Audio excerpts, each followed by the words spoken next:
In this video I'm going to show you how to change text size on your iPhone.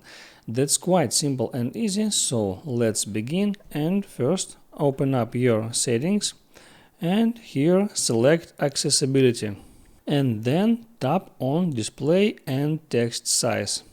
And here you got all options to change your current text.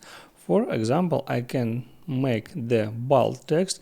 Now I see immediately changes is applied. I can toggle it off, and here I can tap on larger text, toggle it on, it was off by default, and here drag this slider to the right or to the left to change the size of my current text. Let's go back for a step, and now we see the text is quite larger than it was before.